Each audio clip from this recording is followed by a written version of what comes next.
Peace, shalom, shalom.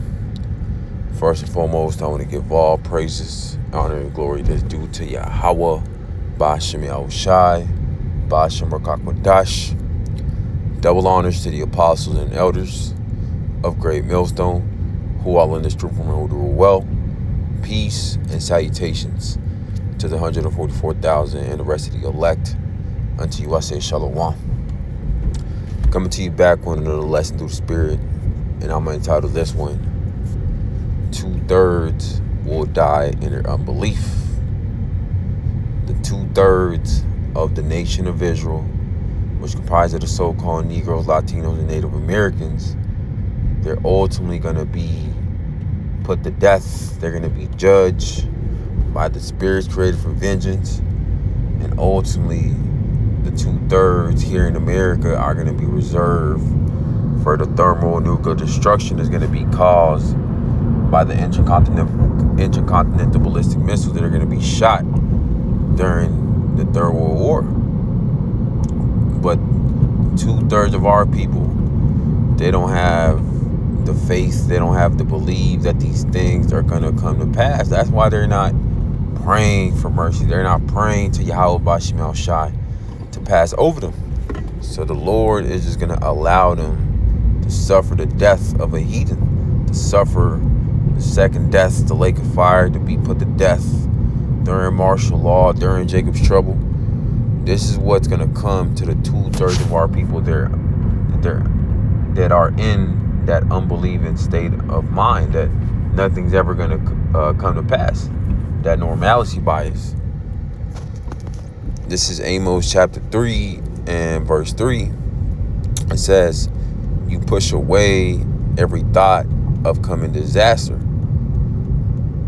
but your actions only bring the day of judgment closer. So that's something that the 2/3 of our people are doing right now, by ignoring the prophecies, ignoring the prophets of Yahweh Ba'ashem Yahushai, ignoring the trumpet that's being blown day in and day out, warning our people of the dangers to come. They're just blowing these things off because in their mindset, if I don't believe in it, if I close my eyes, I close my ears, then it's not going to come to pass. Pretty much putting their head inside of sand, thinking that, I'm good here, nothing's going to happen to me. But it says right here, verse 4, how terrible for you who sprawl on ivory beds and lounge on your couches, eating the meat of tender lambs from the flock and the choice calves fat in the stall. And this is why our people don't want to leave America, Babylon the Great behind. This is why they don't want these prophecies to come to pass, because they're comfortable as all hell. They're chilling. They're in a spirit of eating, drinking, giving into marriage. So Jake has been accustomed to living here in America, Babylon the Great. They don't want to leave the comforts of Babylon the Great behind, not knowing that Esau Edom is about to bring in that great reset. He's about to collapse the economy, this system, and he's going to pretty much allow all hell to break loose so he can bring in that order out of chaos. So all this being comfortable and having the dainties of Babylon the Great, that's all about to come to an end very soon. It says, verse 5, you bring trivial songs to the sound of the harp and fancy yourselves to be great musicians like David. It says, verse 6, you drink wine by the bowl and perfume yourselves with fragrant lotions. You care nothing about the ruin of your nation. Because a lot of Israelites, they're doing pretty well for themselves, including Israelites that know that the Israelites that sold out. It took the 501c3 charter so they could get a bag, make a merchandise out of the Lord's house. So they're comfortable pretty much being like a celebrity, A-list celebrity, Denzel Washington's, Kanye West, the LeBron James. So you have Israelites that know that the Israelites that are in the same mindset at these celebrities that ultimately took the bag, had to do abominable things, abominations behind closed doors. But yet they're not worried about the earth, the state that it's in.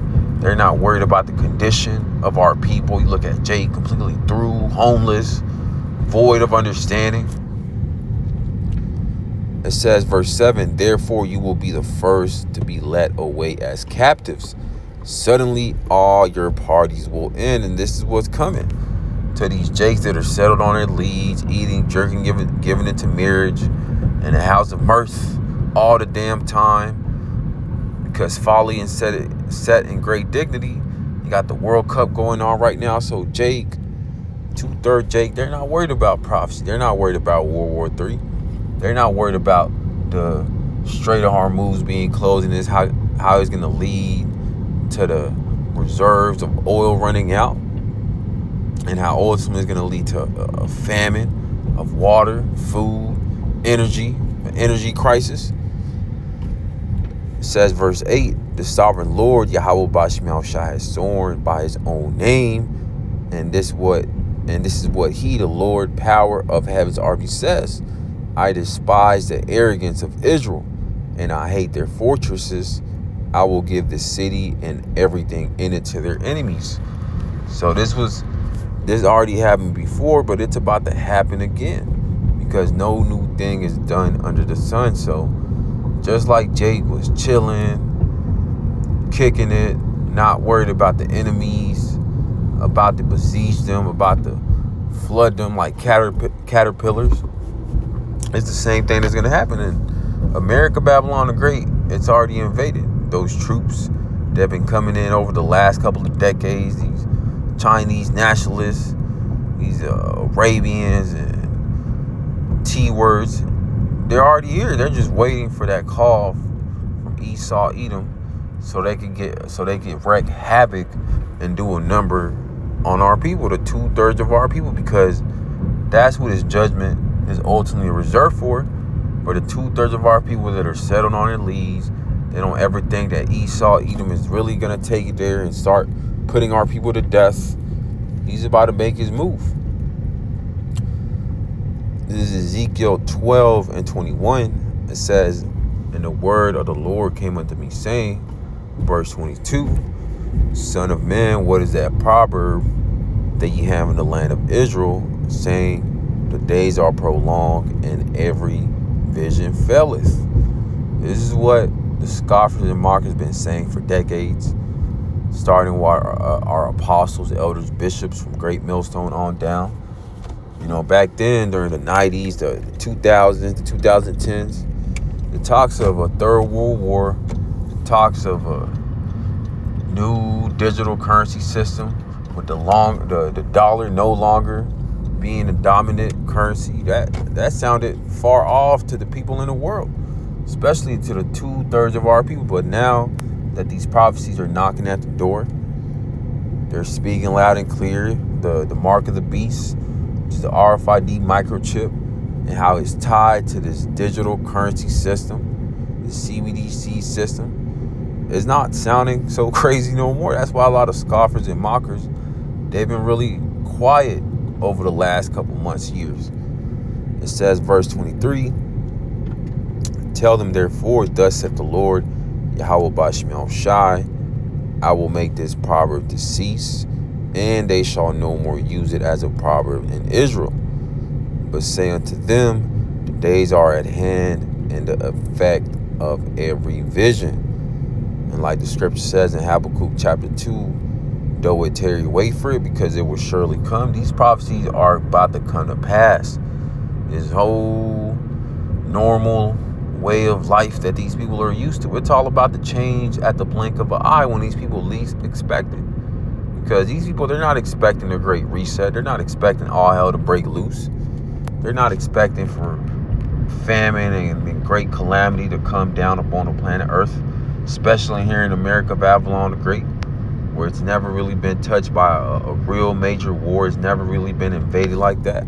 That's why this land is known as the virgin daughter of Babylon, because America, Babylon the Great, really hasn't known a great judgment like that. It says, verse 24, for there shall be no more any vain vision, nor flattering divination within the house of Israel. these Christian pastors, these Christian churches, these Roman Catholic churches, and even these Israelites that know that the Israelites that are claiming to be prophets of Yahweh Bashim Al Shai, but they're not prophesying. They're not warning the congregation, the sheep, about Jacob's trouble, about what the MOTB is, pushing the sweet along with the bitter, and ultimately to repent and get right with Yahweh Bashim Al Shai, to build up that personal relationship, to build up that faith, to be edified in the spirit during this grace period.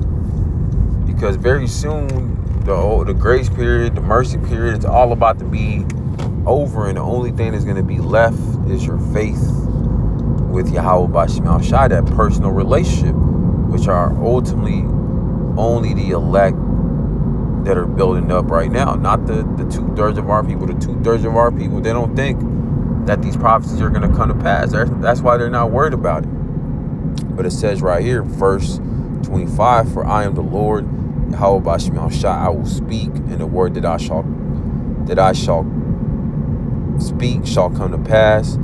It shall be no more prolonged. For in your days, O rebellious house, will I say the word and will perform it, said the Lord Yahweh Bashim Al Shai. So all this talk about peace and safety, prosperity doctrine that these jakes in the world are pushing, that whole, nothing ever happens.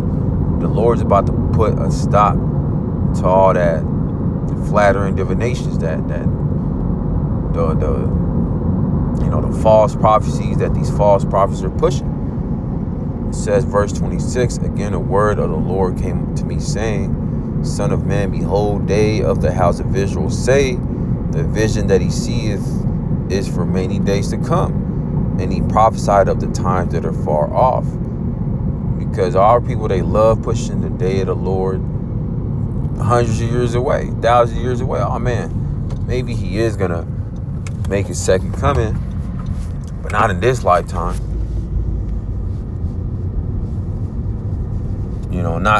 Not during my life. Nah, man. He can come back 1,000 years from now, because our people are afraid of the judgments of Yahweh Bashim Al Shai deep inside their spirit.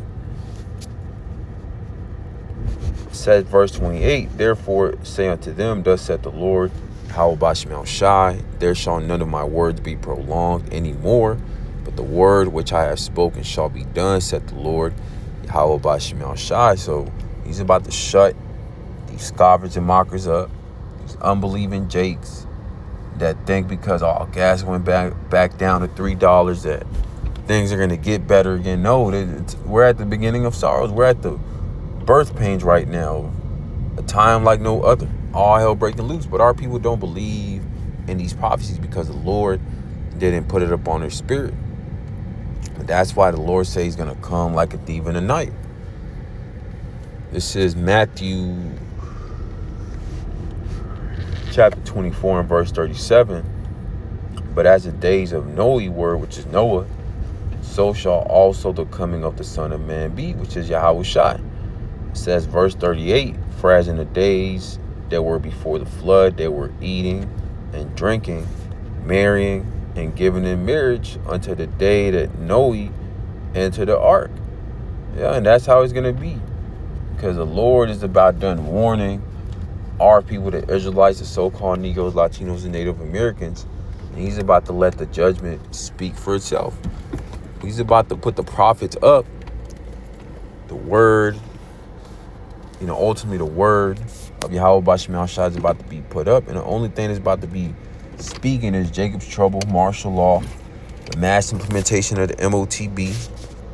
It says, verse 39, and knew not until the flood came and took them all away. So shall also the coming of the Son of Man be. And that's how it's going to be. Because it's going to be unexpected when he's 2/3 least expected. Because they're not watching out. They don't believe in the prophecies. And so the Lord's going to catch them when they least expect it. But that's pretty much the point. I pray that this was edifying unto the elect. I want to give all praises, honor, and glory that's due to Yahweh, Ba'ashem Yahweh Shai, Ba'ashem Rakakwadash. Double honors to the apostles and elders of Great Millstone, who I learned this truth from who do it well. Peace and salutations to the 144,000 and the rest of the elect. And to you I say shalom.